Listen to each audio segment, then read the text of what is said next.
This is a story about an important piece of American history. It's about a dynamic, fire-breathing, steam-belching, hot, sooty, sweaty piece of iron. You're about to ride the rails on America's most beautiful steam-powered locomotive. This is where the iron meets the road. Pound for pound, the most talked about, revered engine in all of steam railroading. Hop aboard and ride the rails on what was once America's freedom train. This is the 4449, the Daylight.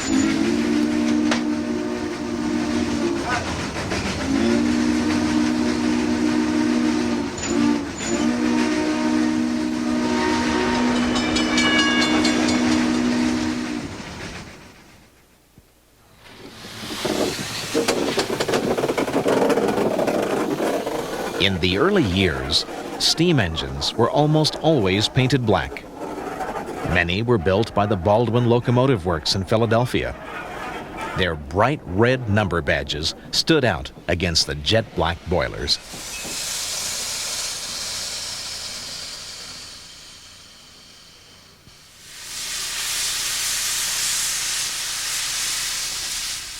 At first, the early boilers were fired by wood. But that soon became impractical as the railroads crossed the open grassy plains of the nation's heartland, where forests weren't nearby. Some engines were converted to coal, others to oil. But like the Challenger from the Union Pacific line, these engines were still painted black for practicality.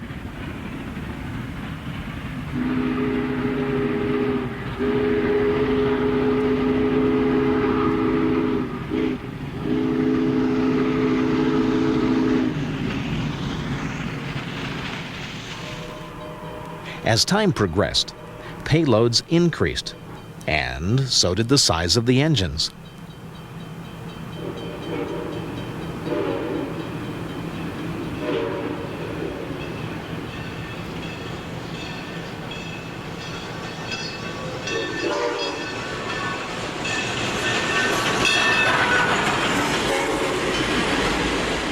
Southern Pacific 2472 pulled the longest passenger train route in America, from Sparks, Nevada, east to Ogden, Utah.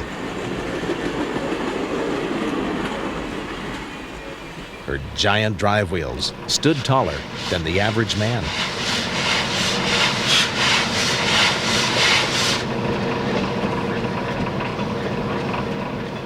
But in the late 1930s, Southern Pacific Railroad decided to give their new passenger service that ran from San Francisco to Los Angeles a facelift.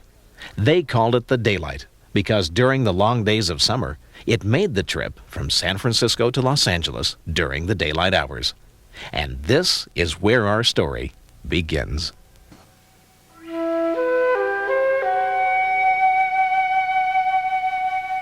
In the late 1930s, America was still in the throes of the Great Depression. The stock market crash of 1929 had been followed by years of drought in America's heartland. The Dust Bowl wiped out entire family homesteads. Often with nothing more than the shirt on their back, these beleaguered refugees headed for the Golden State of California, there to begin a new life. Against this backdrop of despair and hardship, Southern Pacific Railroad President Angus D. MacDonald made a bold move. Believing his company could help break the national recession by providing new jobs, he commissioned the design and manufacture of what broadcast commentator John B. Hughes would later call the most beautiful train in the world, the Daylight. The motive power was built at the Lima Locomotive Works in Ohio. Each engine was cast out of a single piece of solid steel.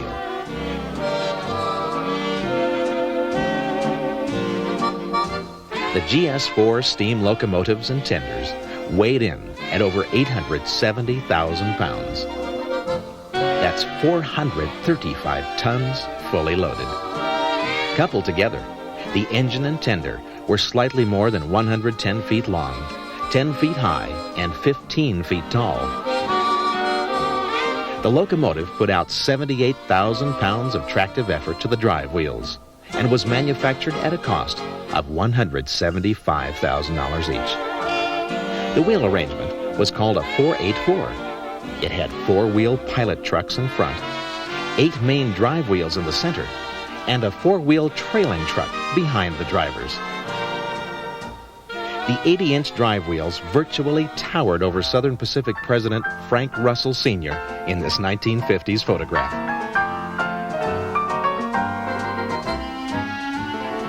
These 4 GS2 class daylights were photographed shortly after their arrival in Los Angeles.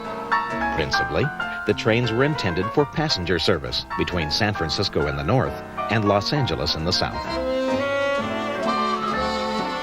In later years, these engines also saw duty between Los Angeles and El Paso and occasionally on feeder lines. But it was the famous coast route between Frisco and LA that daylights were best known for running.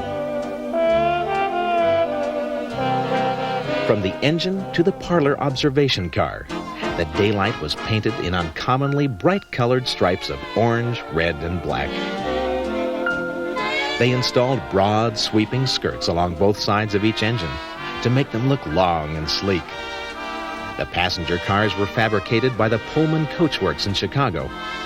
From front to back, the daylights were streamlined wonders to behold. But like all good stories, the daylight too had her ending.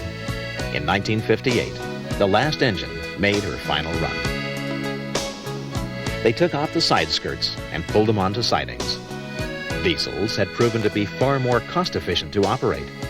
They required only a third of the labor needed to run and service a steam engine, and fuel consumption was almost cut in half. Out of more than 50 daylight engines, only one GS4 locomotive was saved, designated as engine number 4449.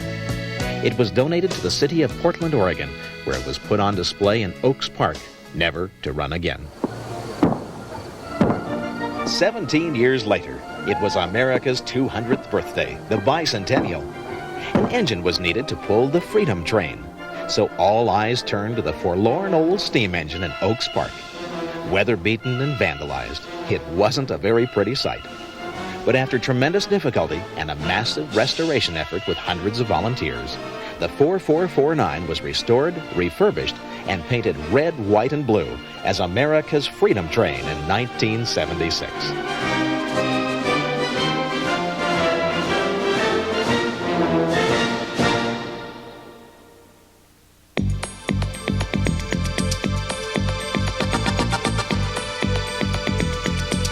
Early one spring morning, we were invited to follow the daylight from her home in Portland, Oregon, on a special excursion over the rugged Cascade Mountains and down into the faraway gold country of California, a 500-mile run.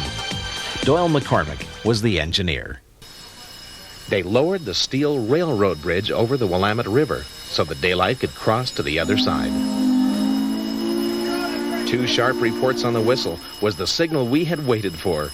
Our long-awaited journey was about to begin.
We said goodbye to Portland and Union Station. Ahead lay miles of spectacular Oregon high country.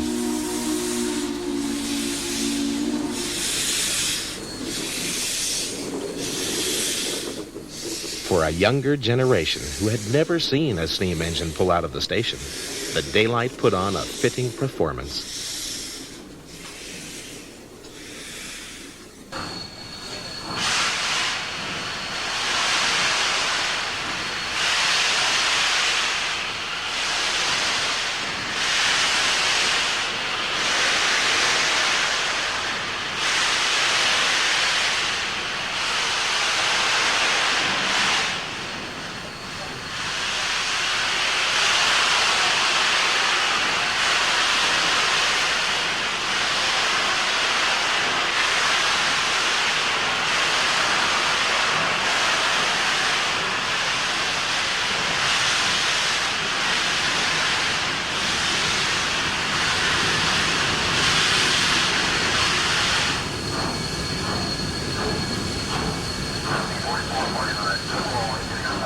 The lead-gray skies and the black steel bridge trusses added to the feeling of mystery that each of us felt, as if we were stepping back in time.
The rain clouds had been blown away, and warm sunlight streamed through the windows.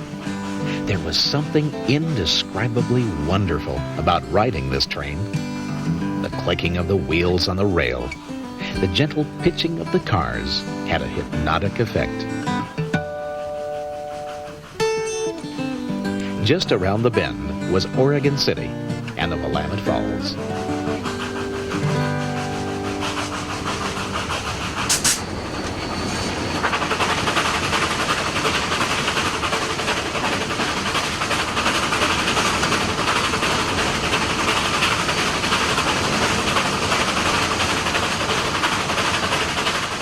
Geographically, we were traveling south along the banks of the Willamette River.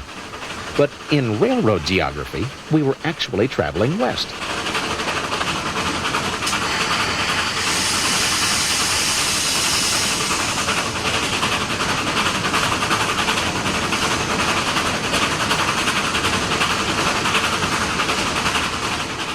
There were several cars pacing alongside of the train.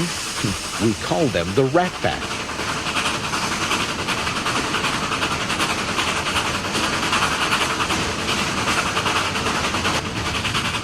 Doyle McCormick was in constant communication with the Southern Pacific dispatcher.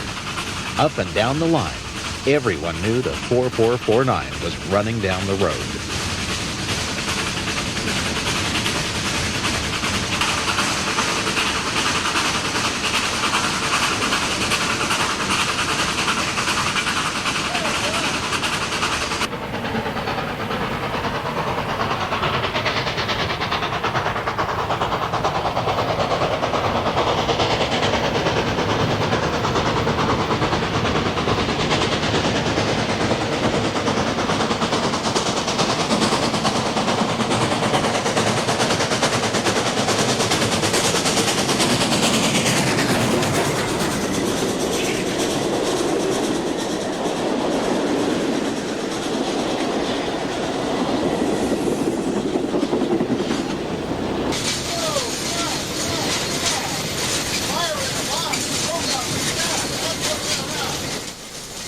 Here was a pure picture of contentment.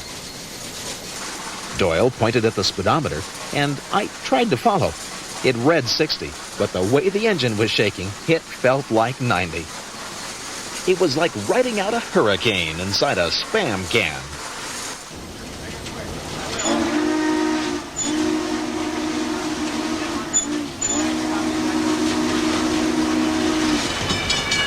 We were coming into the small town of Jefferson at the Marion County line.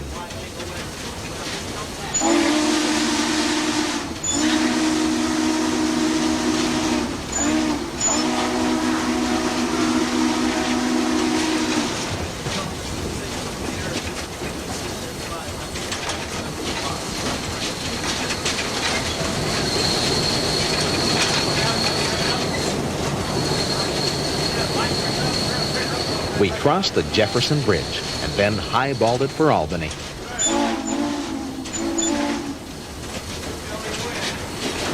Well, how about now?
The Daylight and her 11-car consist climbed up the mountainside along the North Fork of the Willamette River.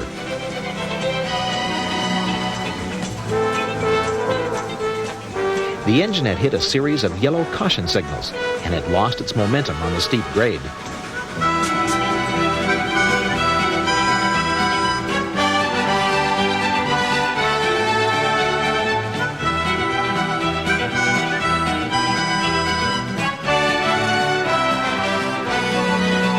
Up ahead, a downhill Amtrak train was holding on the main line.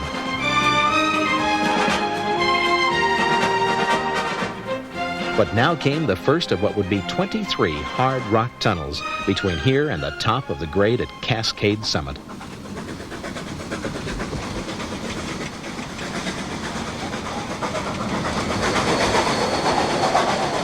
When we came out the other side, watch how the steam rolled off the top of the tunnel ceiling.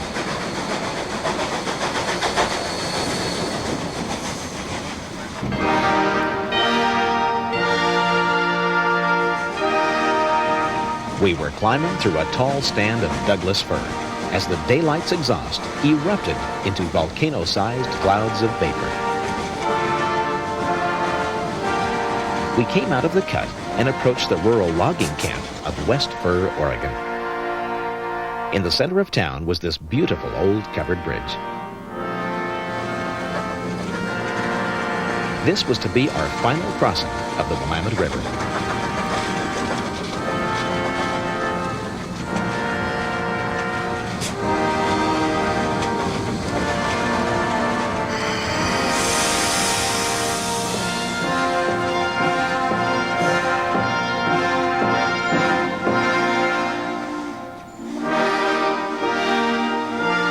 Then came the West Fir Tunnel. On the other side would be the town of Oak Ridge.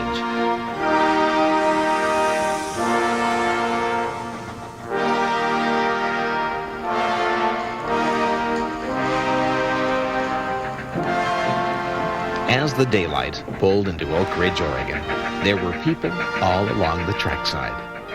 Not just the older generation who remembered steam locomotives, but children too. It was remarkable, in this age of lasers, computers, and high-tech wizardry, that a steam engine, built in 1938, would bring out so many people to watch her huff and chuff her way proudly into the center of town, and into the hearts of those who came to welcome her.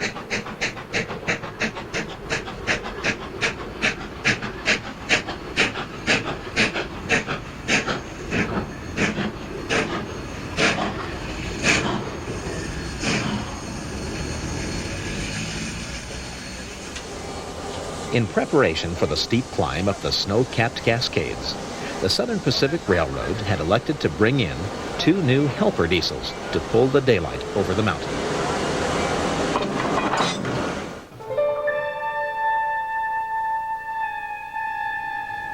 We had exceeded the snow line of the Pacific Cascades. Though it was April, the outside temperature was a chilly 26 degrees.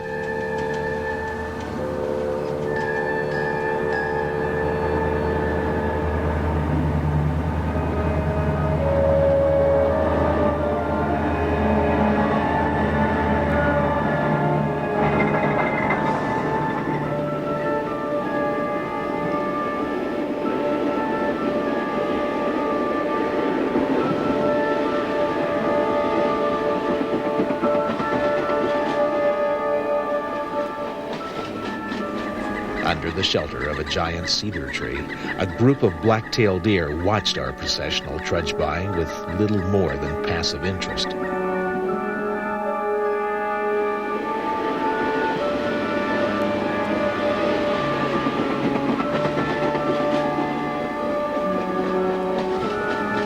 We had started to clear through a series of black rock tunnels which had been chiseled into the mountain's basalt face.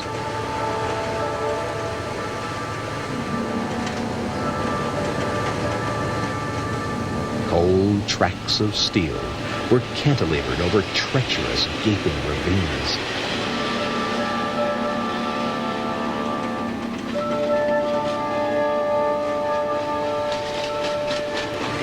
Rumors were whispered of entire rail cars that pitched over the side into fathomless dark chasms during the Great 64 flood at Noisy Creek.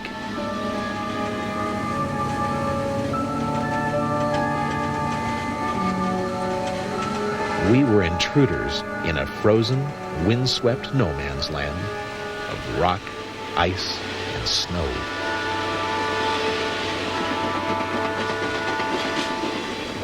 The only thing between fate and eternity were the steel wheel flanges that held tightly to the track. Above towered the lofty, windswept peaks of Mount Shasta. This volcanic giant was one of several dormant volcanoes along the Pacific Ring of Fire.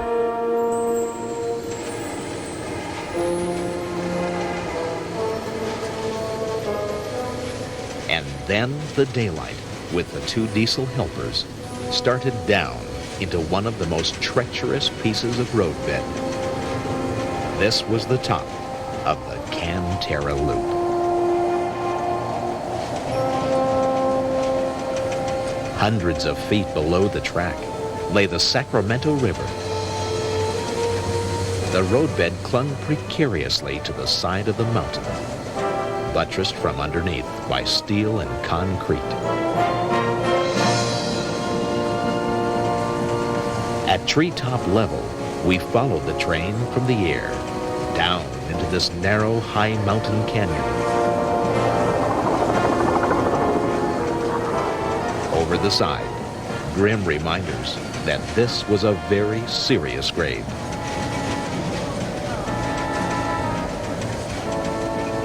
The narrow ribbons of steel descended even deeper into the ravine.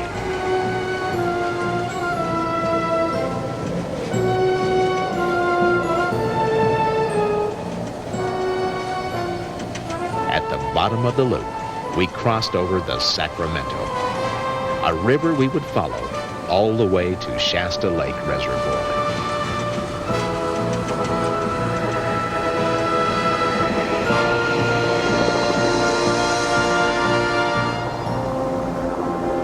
The train pulled into Dunsmuir, where the crew serviced the engine. It was an affair that seemingly turned out the entire town. While they serviced the engine, aerial spotter Phil Carville and I took a side trip up the mountain to look at a sharp outthrust of granite rock known as Castle Craigs. This was the Trinity Alps country of the legendary creature known as Bigfoot.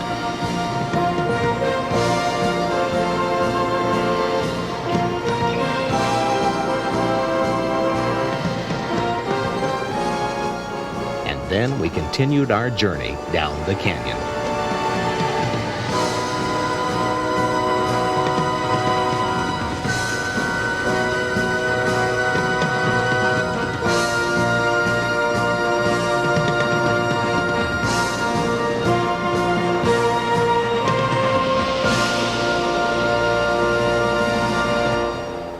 If you're feeling lonely, if you're feeling low, remember that I loved you more than you'll ever know. Going where them chilly winds don't blow. I'm leaving in the springtime, won't be back till fall. Ooh, if I can't forget you, I might not come back at all. Out where them chilly winds don't blow.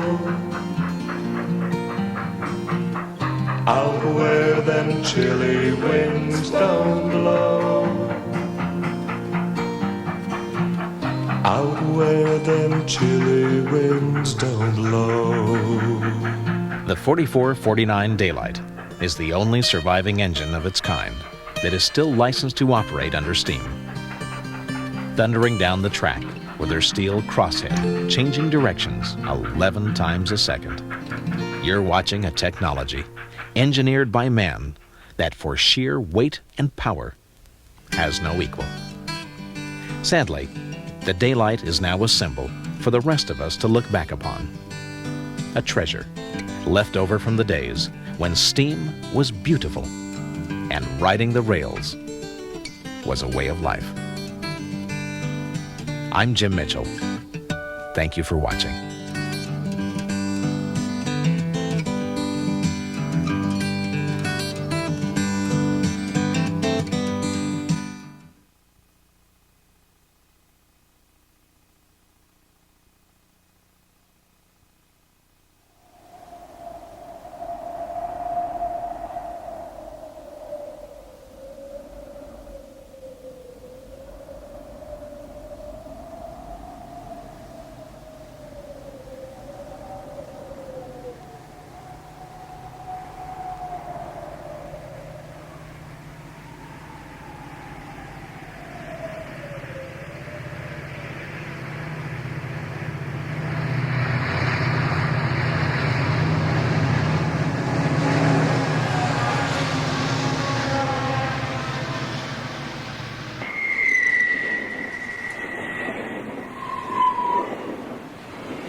Every day, freight and passenger trains traverse the rugged Sierra, a mountain range that divides the fertile valleys of California from the western deserts of Nevada. You're looking at the top of that Trans-Sierra route, Donner Pass.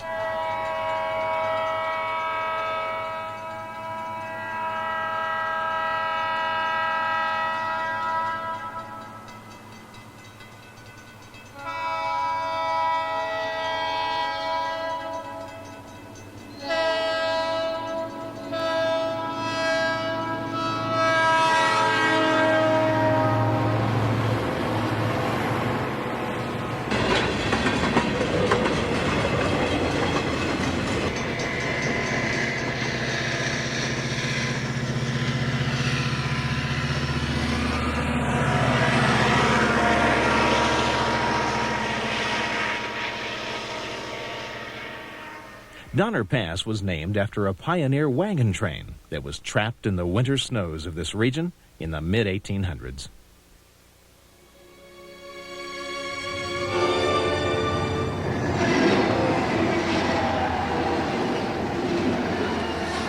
Now, there were other railroads in the West, some quite famous.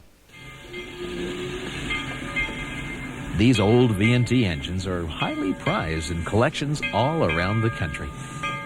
Many were sold off to movie companies, which most likely saved these grand old iron horses from being cut up for scrap metal during the Second World War.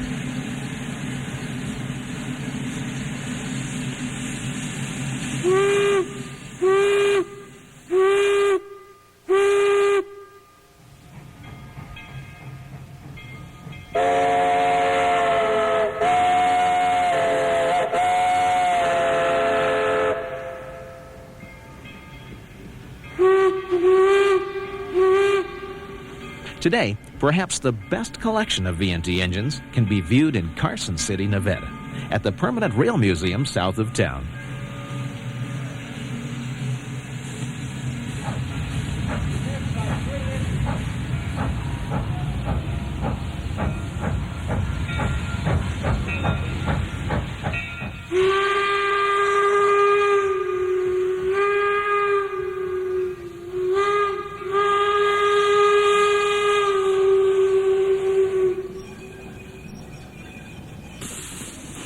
This is one of the early V&T engines called the Inyo. Like all the other engines at this museum, it's been meticulously restored to its original gleaming perfection.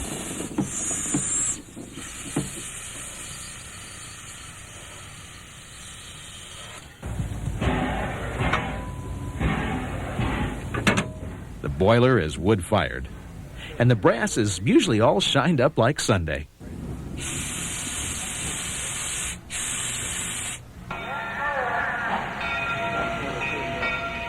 On select weekends, they open the doors, fire up the boilers, and roll out the engines.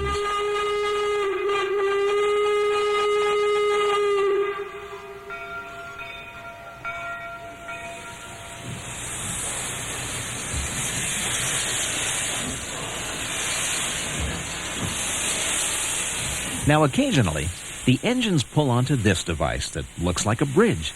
Actually, it's a large hand-operated turnstile, sort of like an overgrown merry-go-round for trains.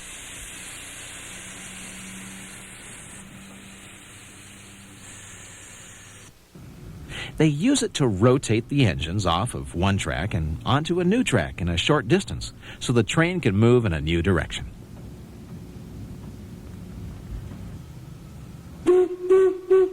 They blow the whistles, clang the bells, and you can take rides on these wonderful old trains in Carson City.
Nevada had a few other railroads, but they're all long since faded into the history books. They ripped up the rails, cut up the engines for scrap, and the sound of their once majestic passing is but a whisper on the wind as it blows across the open desert.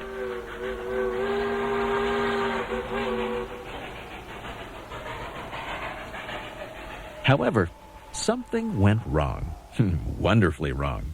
You see, there was one Western railroad that miraculously survived. And what a railroad! You are about to discover what experts say is the most complete working example of an early steam railroad anywhere in the United States. The Nevada Northern was built primarily for mining, hauling the copper ore from the pit at Copper Flat to the smelter at mills of rail laid so the Nevada Northern could connect to the Union Pacific line at Cobre. They needed a fast engine that could go the distance in short order, hauling passengers and freight. So, from Baldwin Locomotive Works came number 40. She was a 4060 engine, weighing in at a petite 75 tons. Can you believe? This engine was actually built for speed. Her main drive wheels were 68 inches high, and rumors have it, she could fly like the wind.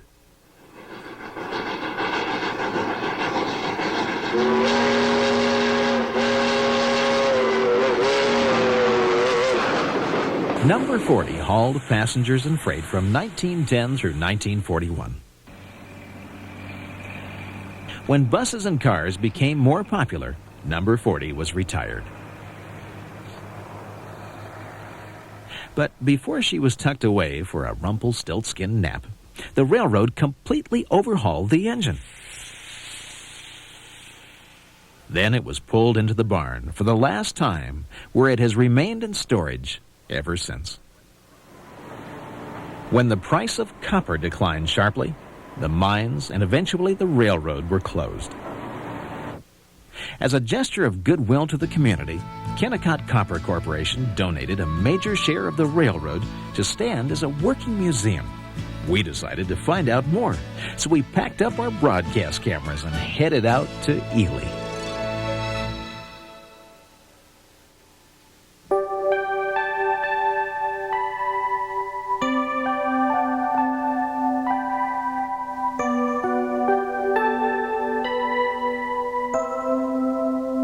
We got to the yard early on a spring morning before sunrise.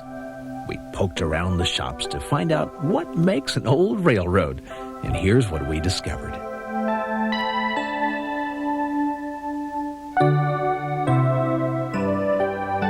This small car was used by the weighmaster to check the accuracy of the railroad scales.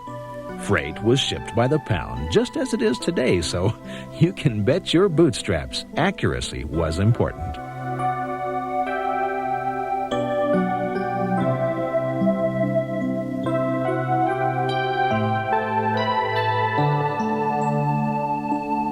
Inside the old shops, everything was just as it had been the day the railroad closed.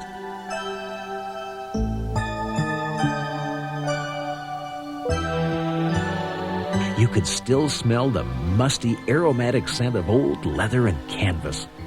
With the sunlight streaming through the panes of glass, it cast an eerie light into the early mist of morning.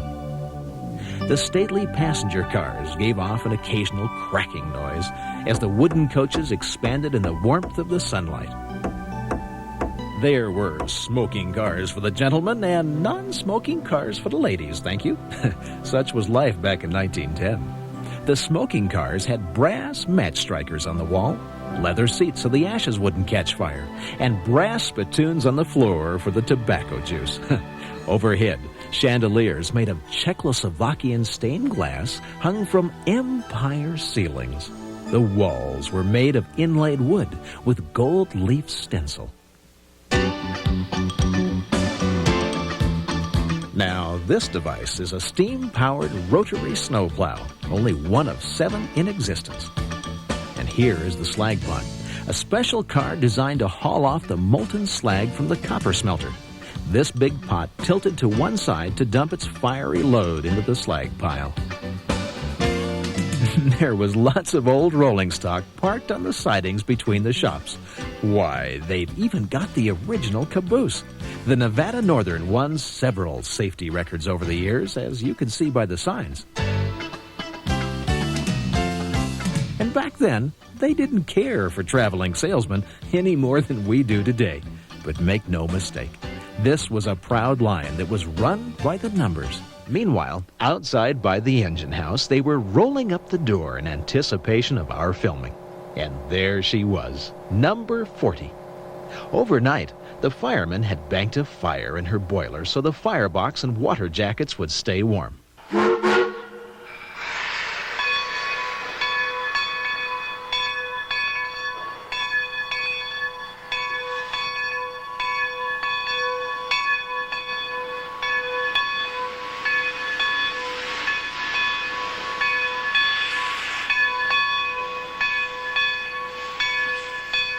There was just enough pressure in the boiler to bring her out the door.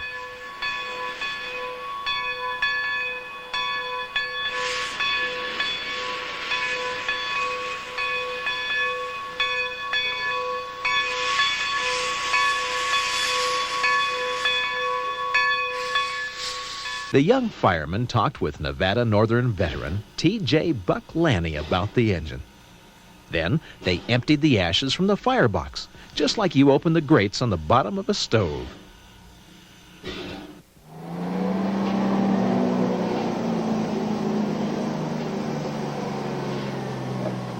Meanwhile, a front-end loader started putting coal into the tender.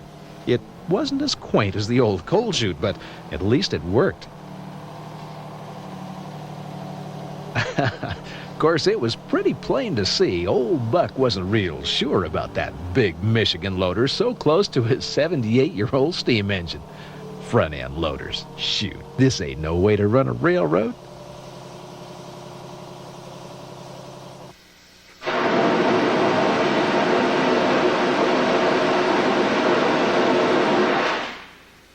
Next, they opened the blow-off valve to eject excess water from the boiler. Enough museum, said I. Let's do some serious railroading.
They went by the coal chute and brought the engine to a stop.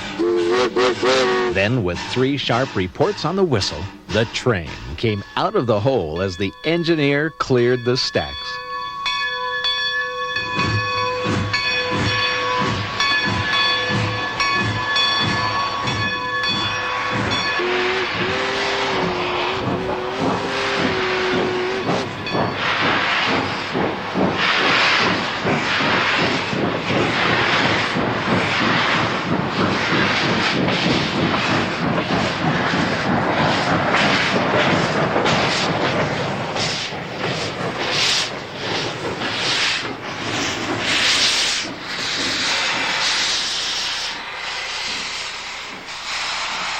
It's amazing, the unlimited power of steam. Imagine moving a 75-ton engine plus the tender from a dead stop up to 15 miles per hour in just a few seconds. We attached one of our miniature Skyfire CCD cameras to the side rod of the engine. The side rod is the long rectangular steel beam that attaches the main drive wheel to the other drive wheels. As we move, notice how the right side of the screen appears motionless. That's the side rod onto which the camera is attached. But on the left side, look how the ground goes up and down like we're riding in a seasick boat. That's because the side rod moves up and down and forward and back as it turns the drive wheels. We cruised on out of the yard toward the main line to make a run up the mountain. But first, we had to get the train turned around and onto the main track. Now, if you have a turnstile similar to what we showed you in front of the V&T Museum earlier in the program, you can turn a very large locomotive around in a very short distance. But if you don't, it takes a whole lot of real estate to get a baby like this headed in the right direction.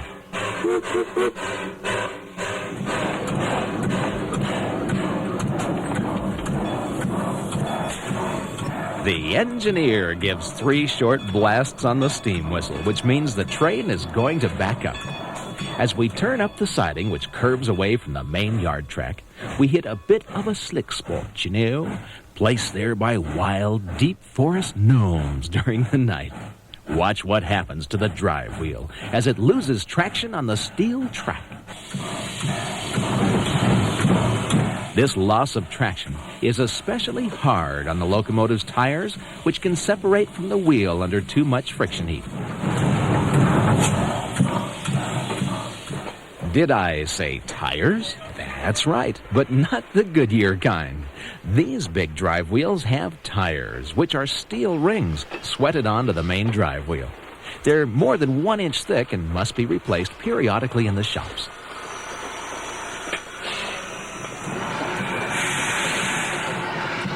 Now back to the siding. They throw the switch and the train moves forward onto a new siding.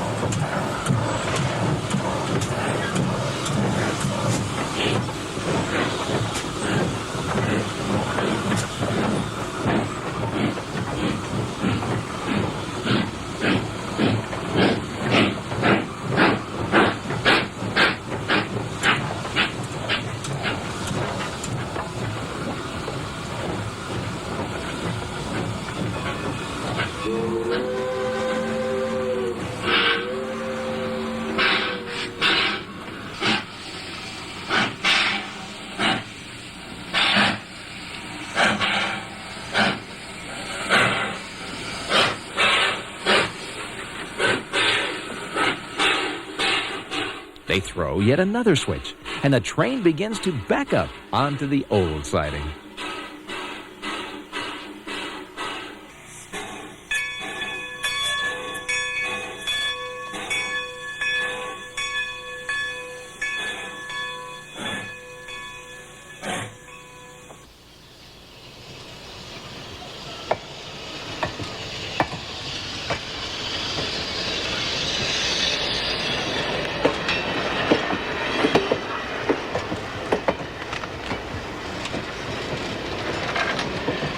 As we roll down the track, here is a view from under one of the Nevada Northern's old wooden passenger cars.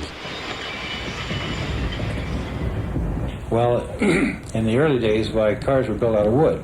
They had wooden center frames and center beams and side beams, and therefore the truss rods were used to give them strength. And it's just like a truss bridge. And of course this gave rise to the old, you heard the expression, riding the rods. In the early days, why people that didn't want to pay a ticket to ride the passenger train, why they could climb under a freight car and climb onto these rods and be about a foot above the tracks. Wasn't that dangerous? But well, I think it was, but it was a means of transportation for a lot of people, particularly during the Depression.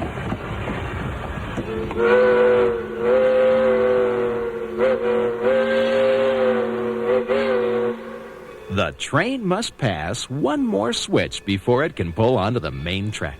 Listen to the sound of this engine.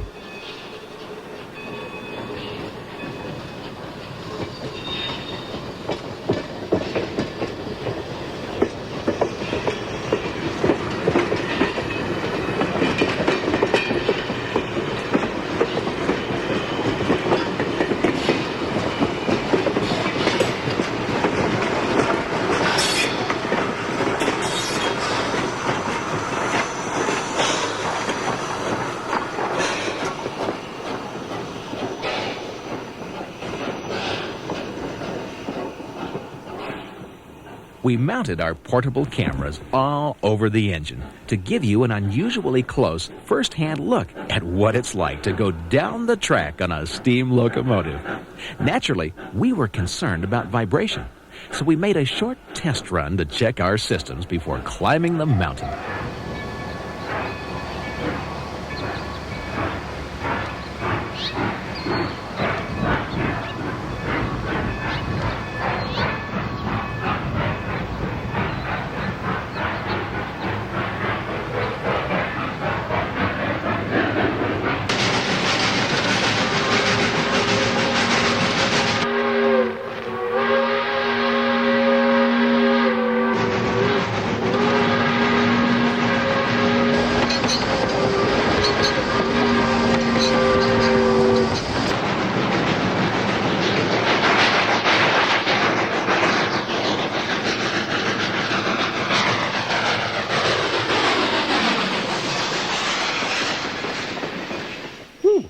Looked pretty good from where I was shooting.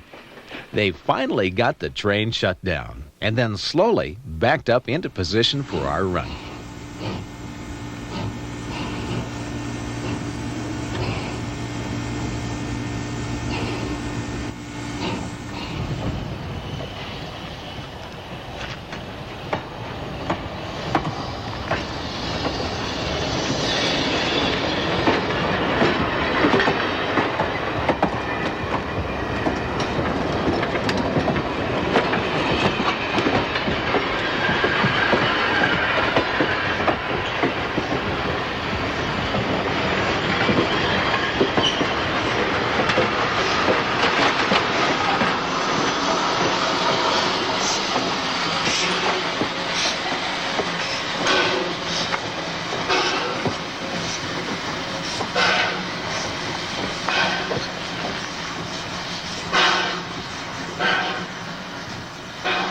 The engineer, Earl Newb, dropped the Johnson bar forward, cracked the throttle, and those big steam pistons on old number 40 came to life.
It was coming to be quite late in the afternoon as the train climbed up through Robinson Canyon for the last run of the day.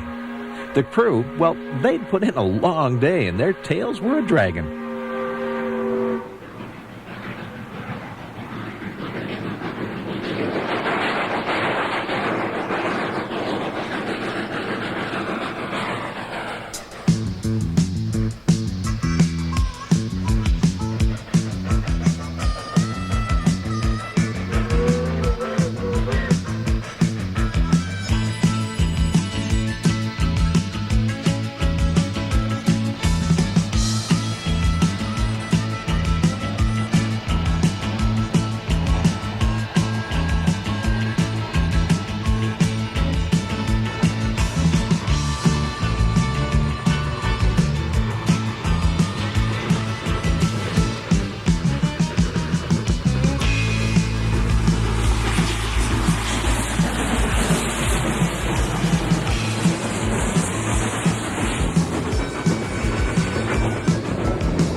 we highballed up through the small town of Ruth and onto the steep grade. Listen to the sound of the engine echoing off the massive tailings pile.